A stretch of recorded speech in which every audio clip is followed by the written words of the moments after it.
चंदपुरा में ग्रामीण विकास सलाहकार समिति की बैठक।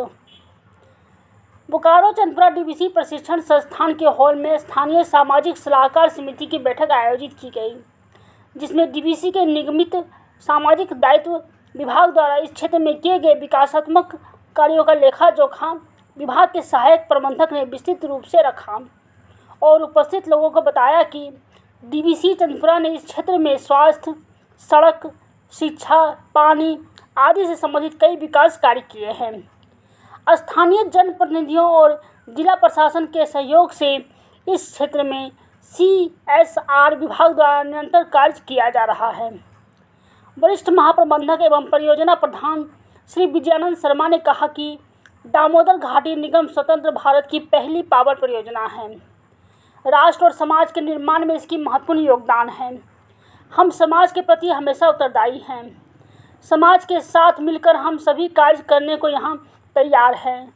सभी के सहयोग के बिना इस संस्थान का संकल्प अधूरा रह जाएगा। जरूरत है कि हम सभी एक साथ मिलकर इस क्षेत्र का विकास सहित डीवीसी की उन्नति के लिए सतत प्रयास करते रहें। उन्होंने आगे कहा कि चंदपुरा में औद्योगिक प्रशिक्षण संस्थान सहित कई शिक्षण संस्थाओं का संचालन डीवीसी द्वारा किया जा रहा है। इन संस्थाओं द्वारा यहाँ के बच्चों को शिक्षित और प्रशिक्षित करने में डीवीसी की भूमिका अहम है। हम युवाओं को ऐसे सक्षम व्यक्ति बना रहे हैं जो देश की किसी भी संस्थान में रोजगार पाने के लिए सक्षम हैं।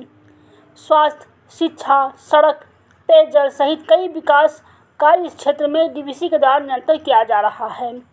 हम समझते हैं कि हर हाल में हम सभी को एक साथ मिलकर मजबूती से विकास कार्य करते रहना चाहिए।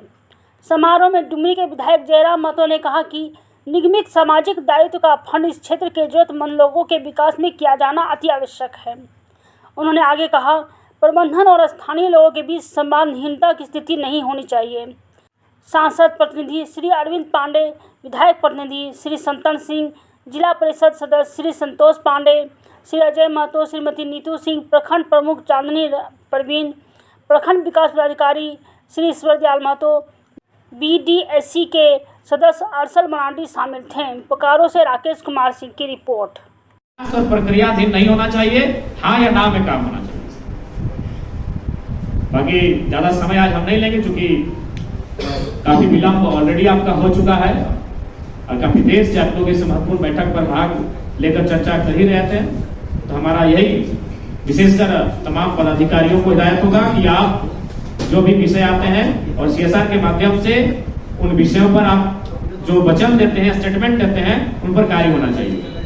और कोशिश कीजिए कि जो CSR मद की राशि होती है, चूंकि आपका जो भी क्षेत्र है, जिन क्षेत्रों में आपको CSR की राशि को खर्च करना है, उनमें समान रूप से जाना चाहिए।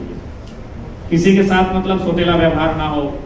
कोशिश कीजिए कि जो भी क्षेत्र आपके अंतर्गत आते हैं, जैसे चंदपुरा में शायद 24 पंचायत हैं, तो 24 पंचायत में शायद 23 है। अच्छा, 23 डुमरी में 24, नावाड़ी में 24 है, तो 23 पंचायत आपका शायद 23 के 23 CSR में आते हैं, नहीं आते हैं।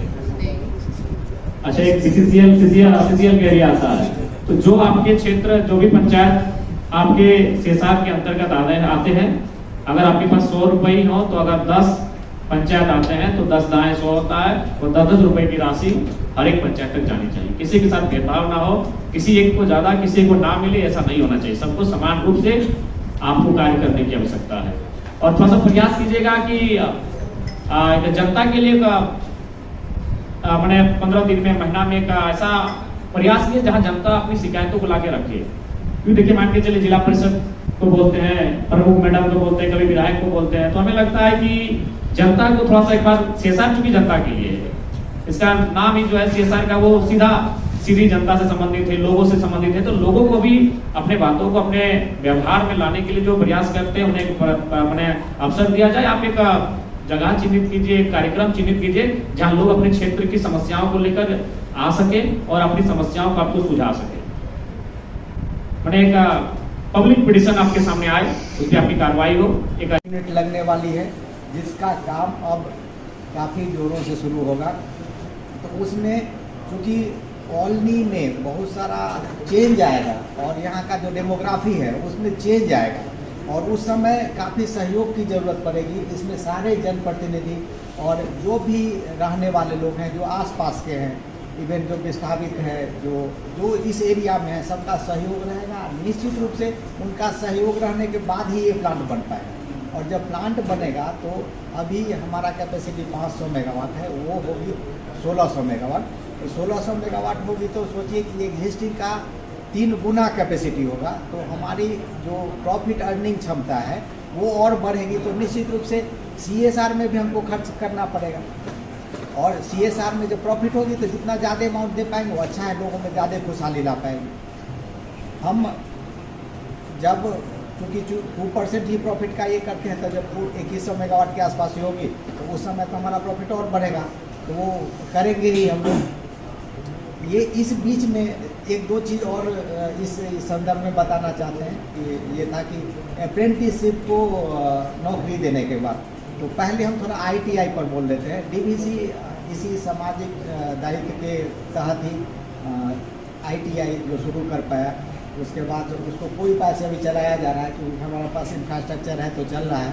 तो उसमें अभी जो स्टडी करने के लिए बच्चे आते हैं, उसका सिलेक्शन स्टेट गवर्नमेंट का जो प्रोसेस है उससे होता है, और उससे आते हैं, और उन बच्चों का परफॉर्मेंस काफ़ी अच्छा रहा है। अच्छा रहने के चलते यहाँ कैंपस आता है, और चूँकि कहीं ना कहीं उसमें चंदपुरा जुड़ा हुआ है, CTPS जुड़ा हुआ है। ये बच्चे जहीं भी जाते हैं तो बोलते ही हैं कि हम ITI CTPS के, तो हमारा ब्रांडिंग अपने आप हो रहा है।